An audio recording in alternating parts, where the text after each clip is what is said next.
Kita sering banget ya ngelihat pemerintah itu sebagai solusi buat semua masalah. Ada masalah ekonomi, pemerintah turun tangan.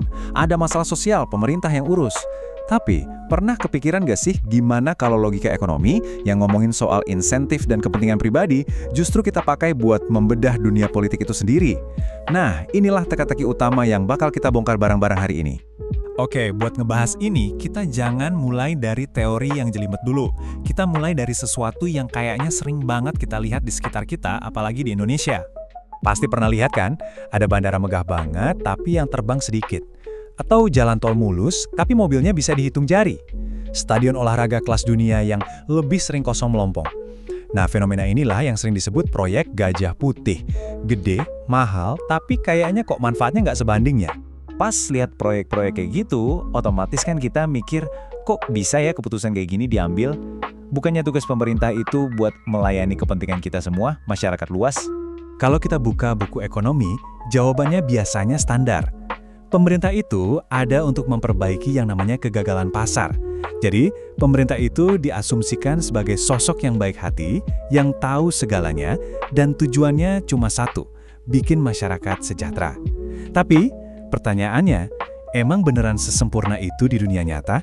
Nah, disinilah muncul sebuah cara pandang yang jujur aja agak radikal. Gimana kalau kita berhenti nyalain orang per orang, tapi coba pakai kacamata yang benar-benar baru buat ngelihat perilaku pemerintah itu sendiri? Ini dia yang namanya teori pilihan publik. Intinya tuh simple banget, kita pakai alat-alat ilmu ekonomi, misalnya asumsi kalau manusia itu rasional dan selalu merespon insentif, buat ngertiin dunia politik. Jadi kita nggak lagi ngelihat pemerintah sebagai satu lembaga besar yang suci, tapi sebagai kumpulan orang-orang biasa. Dan ini dia ide kuncinya. Dari James Buchanan, salah satu pelopor teori ini. Dia bilang, politisi, birokrat, bahkan kita sebagai pemilih, ya kita semua ini manusia, punya kepentingan pribadi. Politisi pengennya terpilih lagi, birokrat pengennya anggaran departemennya makin gede.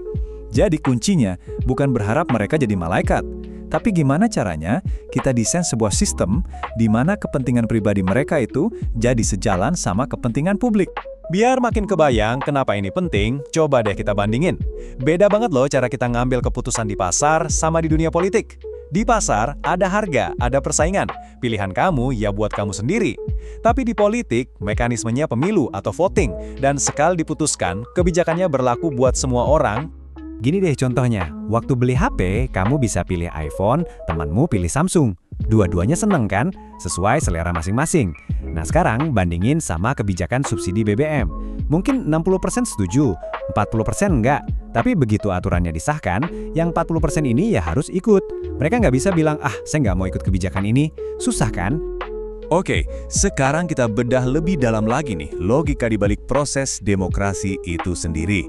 Ternyata, proses yang kelihatannya simple ini bisa ngahilin hal-hal yang agak aneh, tapi ya logis juga. Kenapa sih kita pakai aturan suara mayoritas? Ya simple, karena rasanya paling adil dan paling gampang. Satu orang, satu suara, yang menang yang paling banyak dipilih.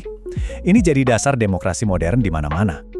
Tapi pertanyaannya, apa cara yang sesederhana ini selalu menghasilkan keputusan bareng-bareng yang paling logis dan konsisten? Jawabannya ternyata nggak segampang itu. Nah, ini nih yang ngebawa kita ke sebuah fenomena unik yang namanya paradoks pemungutan suara atau paradoks Condorcet. Intinya, pilihan-pilihan orang yang kalau dilihat satu-satu sangat rasional, begitu digabungin lewat voting, hasilnya bisa muter-muter terus nggak ada ujungnya. Oke, biar gampang kita pakai contoh ya. Bayangin ada 3 grup pemilih, jumlahnya sama. Mereka harus milih antara 3 proyek, A, B, atau C. Tiap grup ini seleranya jelas dan logis. Grup 1 paling suka A, terus B, baru C. Grup 2 paling suka B, terus C, baru A. Grup 3 paling suka C, terus A, baru B. Logis kan? Nah, sekarang coba kita adu 1 lawan 1. A lawan B, siapa yang menang? A menang, karena didukung grup 1 dan grup 3. Oke, sekarang B lawan C. B yang menang, didukung grup 1 dan 2. Nah, logikanya, kalau A ngalahin B dan B ngalahin C, harusnya A pasti menang dong lawan C. Tapi coba kita lihat, ternyata C justru ngalahin A, karena C didukung grup 2 dan 3. Jadi hasilnya muter terus, A ngalahin B, B ngalahin C ngalahin A. Kayak main batu gunting kertas, gak ada pemenang akhirnya. Terus kalau gitu gimana dong keputusan bisa diambil? Nah, disinilah muncul yang namanya teorema pemilih median. Teori ini bilang, kalau pilihan-pilihan itu bisa kita urutkan, katakanlah dari paling kiri ke paling kanan, maka kebijakan yang paling mungkin menang adalah kebijakan yang disukai oleh pemilih yang posisinya ada persis di tengah-tengah. Efek dari teorema ini, wah gede banget.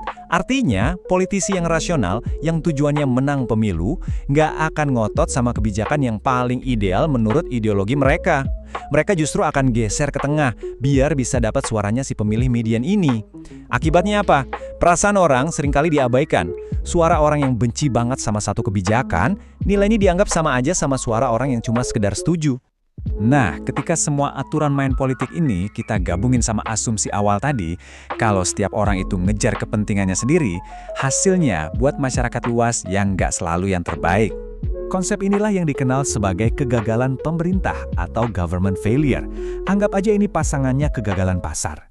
Ini bukan berarti pemerintah itu jahat atau nggak perlu, tapi ini pengakuan kalau campur tangan pemerintah pun bisa salah, bisa nggak efisien, dan bahkan bisa bikin masalah baru. Kegagalan ini bisa muncul dari mana-mana. Pemerintah seringkali informasinya terbatas. Politisi mikirnya jangka pendek, yang penting pemilu berikutnya menang. Birokrat mungkin lebih sibuk mikirin gimana caranya anggaran departemennya nambah terus. Dan ada satu lagi yang penting, namanya rent seeking. Ini tuh istilah buat kelompok tertentu yang lobby-lobby pemerintah bukan buat bikin produk bagus, tapi buat dapat perlakuan khusus kayak monopoli atau subsidi, yang ujung-ujungnya malah ngerugiin kita semua. Oke, jadi dari semua ini, apa sih pelajaran yang bisa kita petik? Penting banget nih buat dicatat. Teori pilihan publik ini bukan argumen anti pemerintah. Sama sekali bukan. Justru ini adalah ajakan buat kita supaya lebih realistis, lebih cerdas dalam ngerancang aturan main di negara kita. Tujuannya adalah gimana caranya kita bisa bikin sistem, bikin aturan, bikin insentif yang membuat kepentingan pribadi para politisi dan birokrat itu, entah sadar atau tidak, justru ikut memajukan kepentingan kita semua. Nah, itu dia tantangannya. Ini nih yang ninggalin kita dengan satu pertanyaan besar buat direnungin.